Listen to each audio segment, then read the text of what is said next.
everyone. I'm Natalia Bilbao, and here's what's happening in LA this week. Los Angeles made her story by welcoming its first ever female mayor, Karen Bass. Channel 35 was there for the swearing-in ceremony of the 43rd mayor of LA, as well as 8 new city electeds. Let's check out some of the event highlights. Good afternoon, everyone. Welcome to the inauguration of Karen Bass as the 43rd mayor of Los Angeles.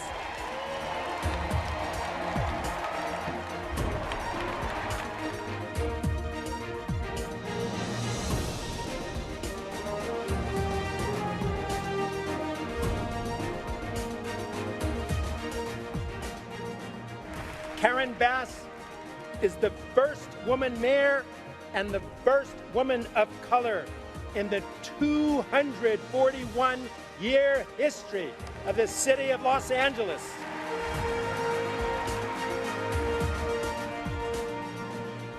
The way forward is a road we make here, a path we cast forth today. For where there's will, there's women. And where there's women, there's forever a way.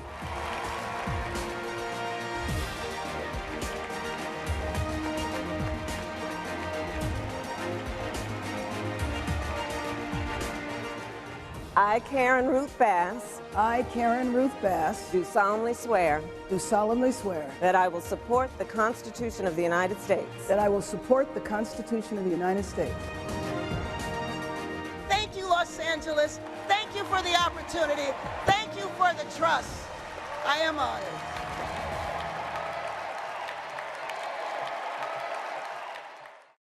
Speaking of her story, Los Angeles now has a record-setting 6 females serving on city council. Council member Monica Rodriguez, currently the longest-serving woman of city elected officials, held a press conference to discuss the importance of representation.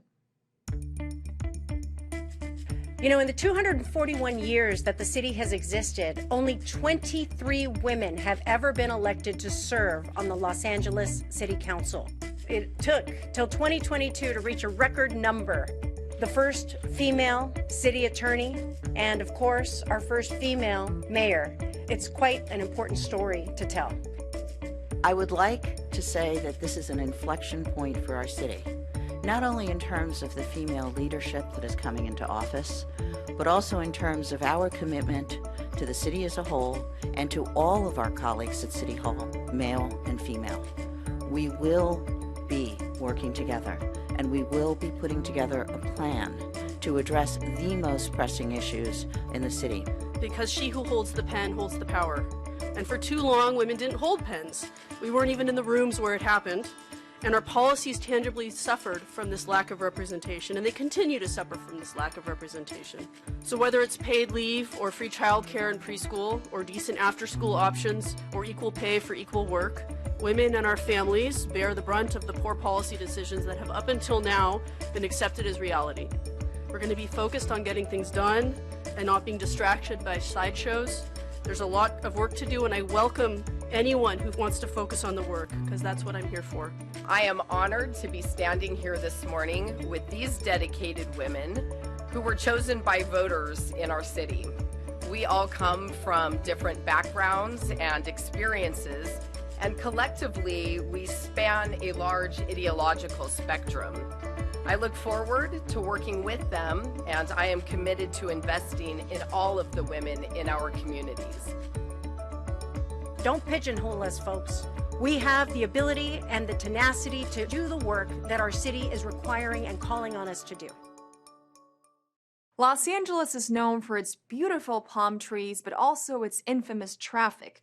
The new ATSAC Center, operated by the LA Department of Transportation, controls all traffic signals in our city and will help with the flow of all modes of transport. Check out how this hub will contribute to a stress-free and greener daily commute in LA. Today, we are finally opening our new ATSAC Center. ATSAC is a system that helps us control all of the traffic signals throughout the city of Los Angeles. It's a legacy from the 1984 Olympic Games, what's created to help us make sure that we could keep the flow of people and goods moving for that historic Olympic Games. And this new launch is really going to help prepare us not only for the 2028 Olympic Games, but also for LA's very first Paralympic Games. This center in particular speaks to how and what we're going to do to continue to innovate and create more ways for Los Angeles to actually move around. And so whether that is the continued infrastructure that's being built for public transportation, but how and what we do to move people around more efficiently, whether that is through bus, through rail, through car, through scooter, through air mobility. The traffic signals throughout the city are connected through wires and fiber optics to the traffic control center, and it's processing data about vehicles arriving and people arriving in all different directions, and it optimizes the traffic signal timing to balance the needs in different directions.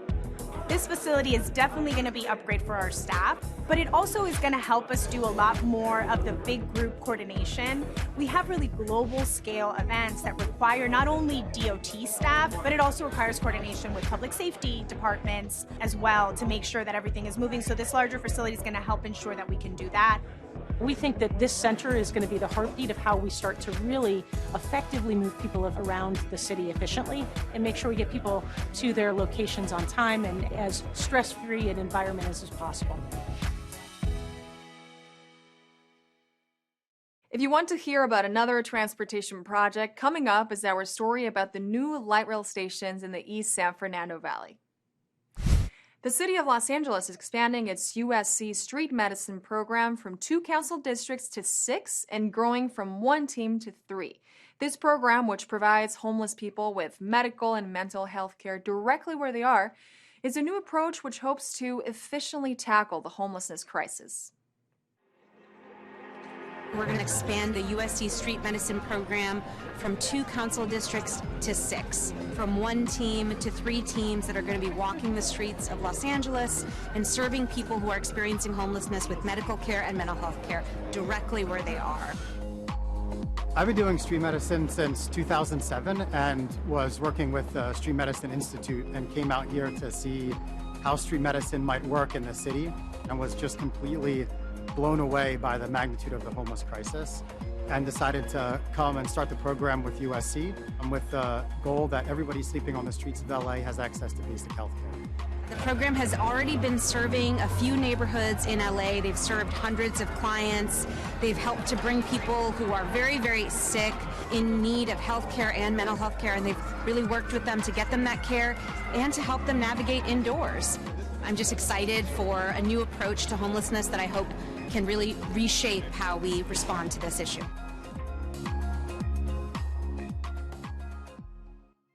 Los Angeles Metro will welcome 11 new transit stations along the Van Nuys corridor, one of the busiest in LA, thanks to the East San Fernando Valley Light Rail. At its groundbreaking, city officials highlighted some benefits like improved mobility, new jobs, and opportunities for residents. Check it out.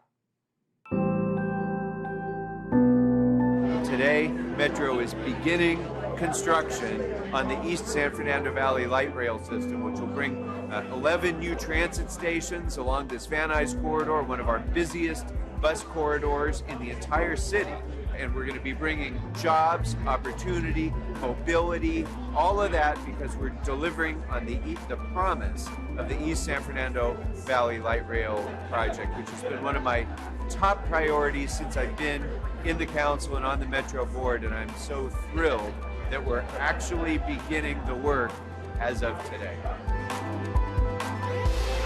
When Measure M was passed, the Valley supported it in large measure because for so many years, the Valley was left out of the transportation picture. We have over 100 rail stations in the Metro system, and only 2 of them have been in the Valley. And Measure M promised that we were going to be delivering rail transit to the Valley for the first time since the red cars left 70 years ago. Well, this line will be the north-south backbone of transit for the entire San Fernando Valley. It'll provide connectivity to the Orange Line and to Metrolink trains. Very long overdue, and today we're delivering. Today is such an incredibly important and historic day where we're going to be fulfilling a long overdue promise to the residents of the Northeast Valley who have had to live without a consistent transportation system. This is not only going to create jobs, it's going to help create a reliable transit system that'll get essential workers to where they need to go to help fulfill what I call an immigrant's dream, is the opportunity to make it here, but to do so with reliable public transit. And I think this is just an exciting moment for our city and an exciting moment for the San Fernando Valley. The holidays bring some much-needed magic and special moments to enjoy with our loved ones. In order to keep this season merry and safe, the Los Angeles Police Department is sharing some safety tips so we don't fall prey to crimes during this vulnerable time of the year. The holiday season is a time for family and friends. It's not a time to be worried or be concerned about being a potential victim of a crime. Take a few extra moments to have a plan before you go shopping so that everyone can have a safe and happy holiday season.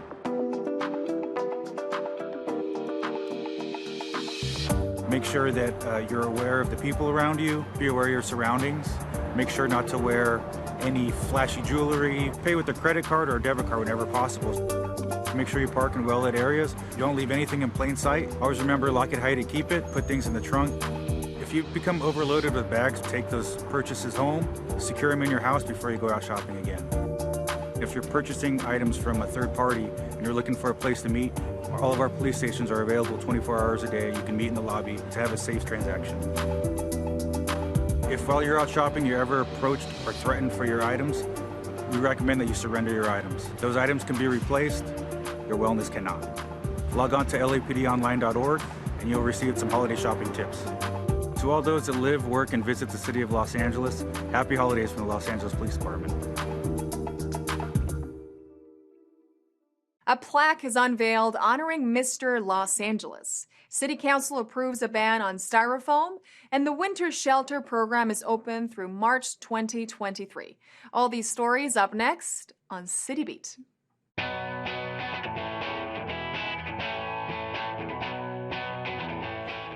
Former Councilmember Tom LaBonge, who passed away in 2021, was celebrated with the unveiling of a commemorative plaque honoring his legacy. 3, 2, 1.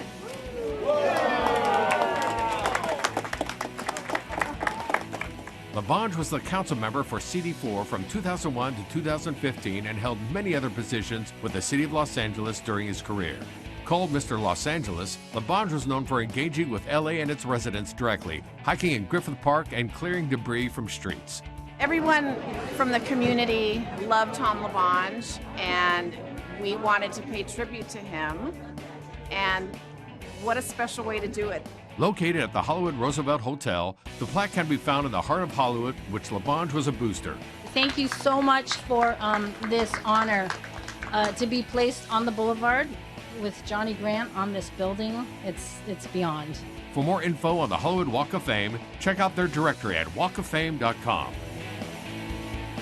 City Council voted to ban the distribution and sale of styrofoam products, joining more than 150 cities that have similar ordinances in place. The ordinance will go into effect in April 2023 for businesses with more than 26 employees and April 2024 for smaller businesses. Addressing environmental concerns, the ordinance stated that styrofoam products are not biodegradable or economically recyclable. Some exceptions will be allowed, including packaging for drugs, medical devices, safety devices such as car seats and life jackets. To find out how City Council is working towards a greener Los Angeles, visit lacity.gov/government. The Los Angeles Homeless Services Authority is operating the Winter Shelter Program through March 31st, 2023. The emergency shelters are a safe environment for individuals experiencing homelessness during the severe cold and wet weather. The program is meant to protect individuals from contracting cold and wet weather illnesses such as hypothermia or pneumonia. The program operates 24 hours a day, 7 days a week, and is available for those at least 18 years of age and experiencing homelessness. To find a shelter near you or potentially access hotel-motel vouchers, please call 211.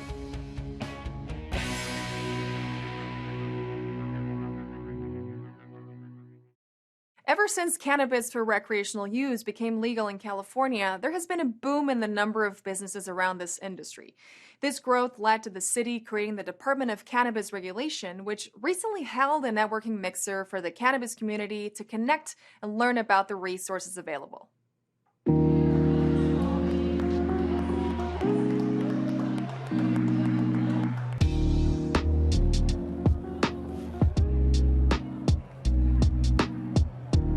This is a networking mixer for the cannabis community. We have a suite of operators that have their exhibit booths upstairs.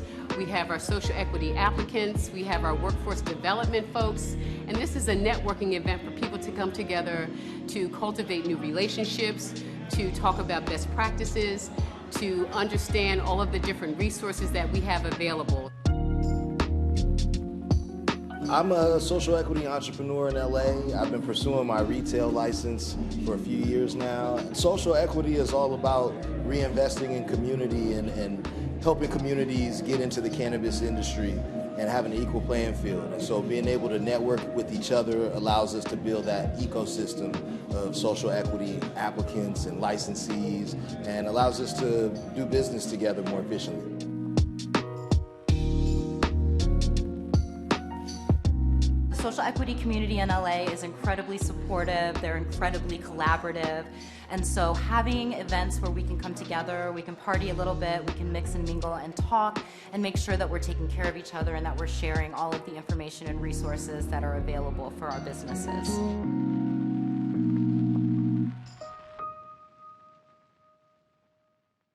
On Aidan Gaffney's birthday, his parents and the Rec and Parks Department celebrated the grand opening of an inclusive playground in West LA that honors his memory. With the help of the city and private donations, Aidan's reimagined playground will become a new accessible park for all children to play in. This is such a special day for so many reasons, the most of which it is Aidan Gaffney's birthday. The park is named after my son. My son was born 20 years ago with disabilities, and we saw an article in the LA Times about a playground that had been opened in Griffith Park.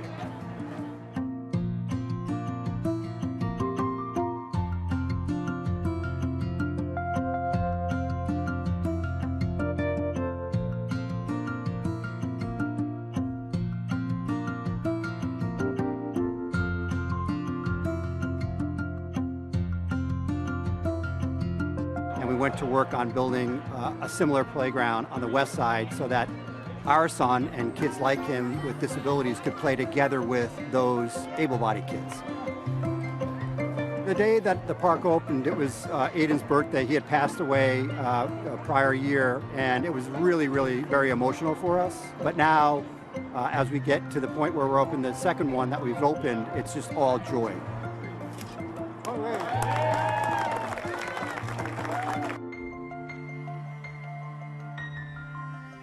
With a gift from the Gaffney family, combined with a gift from the City of Los Angeles Recreation and Parks Department and Mary Ellen Gilbert and her family, we were able to reimagine the design of this playground and open Aidan's Place Reimagined today. Aidan's Place is our second playground that is accessible to kids of all abilities, and we're very, very proud that we're able to renovate it after 20 years of wear and tear. Now we feature a beautiful new site with lots of amenities for kids with disabilities and for kids without disabilities as well.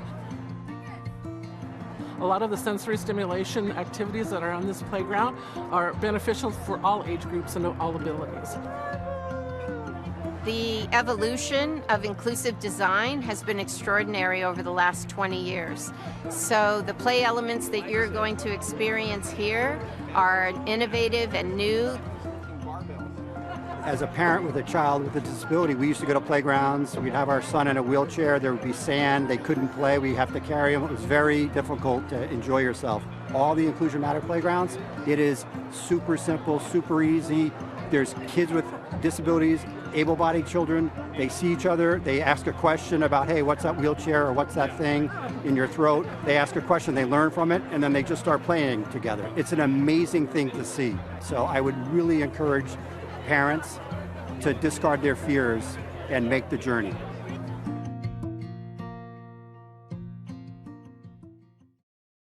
Aside from the Rec and Parks Department, other city departments like the Central Library also offer accessible spaces and fun events like the one coming up in this week's Things to Do.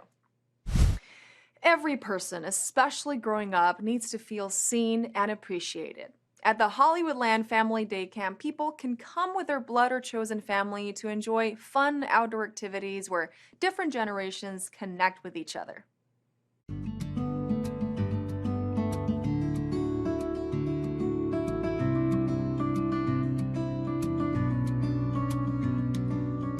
I started coming when I was 12.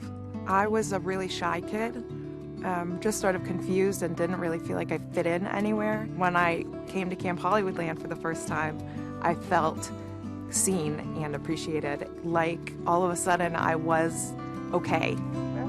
Open your fingers. Nice. Family camp is one of my favorite events of the year. People can really come together and be a family, and it's chosen family, it's blood family. You can bring whoever you want here and get to share a little bit of the magic with them. We have grandmothers come and mothers come and children come that have been going to the camp since 1926.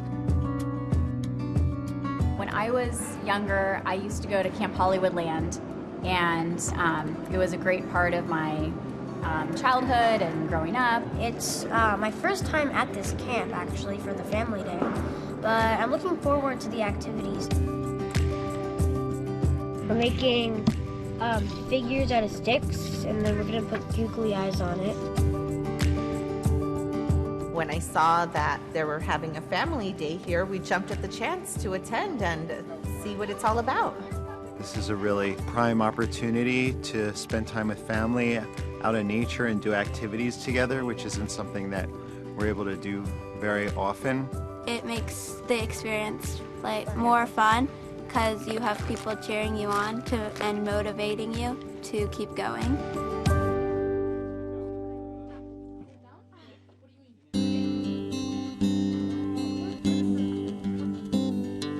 Camp is a place where we learn about ourselves, we learn about other people, we learn how to be brave and build self-reliance and sort of get to create our own identity away from what the world has put you into. Sometimes the kids come in, they're a little shy, they're a little nervous. By Friday, it's like they're a completely different kid. They're so happy and they're like, I can't wait to come back. To get kids out there and then to show them the park and to have them playing on the grass is so important developmentally. The core group of friends that I made there were still best friends. So it's really, and now all of our kids get to be friends together and now experience camp. It feels like a gift that we are allowed to set this out for people. It's really just a place to play. It's a place to step back from everything and play with the people you love.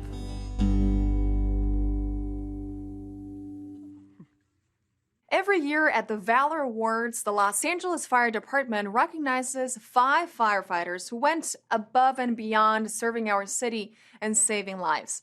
Dodger Stadium was the iconic location where these brave city servants were honored for their heroic acts. Let's take a look. So tonight is really, really special. It's my first opportunity as the fire chief of Los Angeles City Fire Department to recognize 5 of our LAFD firefighters who went above and beyond the call of service, where a number of them were off duty and provided some life-saving skills to save people's lives. And we also have to celebrate a few of our members that did some exceptional public safety on duty as well. So it's a great night for us to celebrate them. There's an elite panel that's very diverse of members of different ranks that evaluate the circumstances that these members did. And because of their actions, they're awarded these unique awards that happen once a year. There's inherent risks that come with our profession that when we swore an oath that we're okay doing, but there's times where our members actually do extraordinary acts that are above and beyond the call of duty. And for that, they're rightfully being recognized, fortunately, at this iconic location in Dodger Stadium. Getting an award like this, it's an honor to be here tonight. We're really appreciative of everyone that put this on. People call us when they need us, and we show up and have a job to do. December 16th, 2021. There was a reported structure fire. I was riding the paramedic rescue ambulance that night in the attendant position, the passenger seat basically. We were first on scene of that structure fire. Upon our arrival, we had a resident from the occupants tell us that her grandmother was still trapped inside. I looked down below the smoke that was coming out of the front door and saw a pair of shoes, basically. It looked like the person in there was still alive. We were responding from a different medical call that we had just cleared, so we did not have any of our personal protective gear on at that time. I just made a quick risk assessment. I briefly just took my hood and put it over my nose and went in and grabbed the occupant and brought her outside. It turned out to be a 89-year-old female that was struggling to get up off of the couch. Anyone on our department that was there that night would have acted the same. It's what we're trained to do. We're on duty. We throw ourselves out there a little bit in order to save people that need our help. Just happened to be the person there that night. I never thought about it, right, until I recently talked to somebody about it, and ultimately Valor is an act of selflessness, but we're always doing that as firefighters, right? I didn't think I had done something that was out of my realm. We were always responding, we're always doing stuff for people, so to me it was just second nature, and relied back on my training, and I didn't feel like I deserve the award, but I'm truly honored, and I'm grateful to receive it. Watch a holiday film classic at the Warner Grand. Enjoy the winter festivities at the Normandale Rec Center, or join an art and architecture tour of the LA Central Library. All this up next on Things to Do.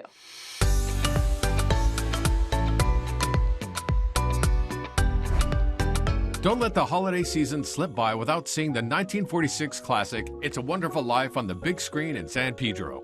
The story of George Bailey's quest to find the meaning of his life and a second-class angel's quest to earn his wings is one of the most inspirational and beloved movies of all time.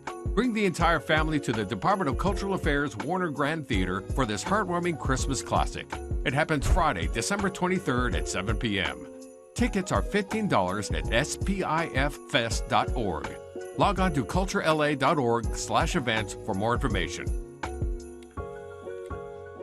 Sparkling brighter than ever before, winter festivities at Normandale Recreation Center has something for guests of all ages. This event has everything you need to get into the Christmas spirit just before the big day.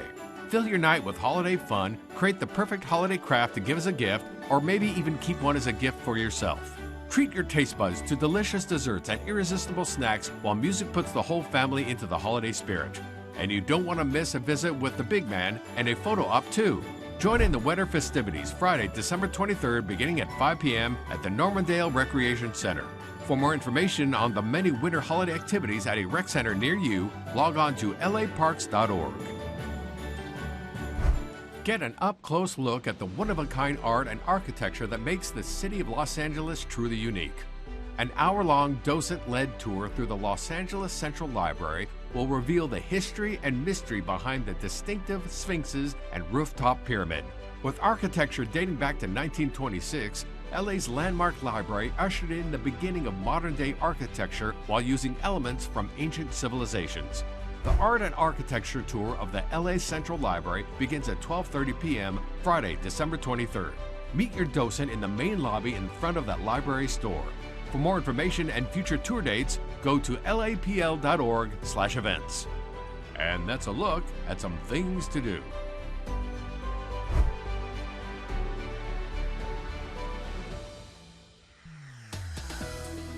And that's it for this edition. I'm Natalia Bilbao, and from all of us here at LA This Week, thank you so much for joining us. A reminder that you can catch us online at lacityview.org, and we're also on Facebook, Twitter, and YouTube. See you next time for more LA This Week.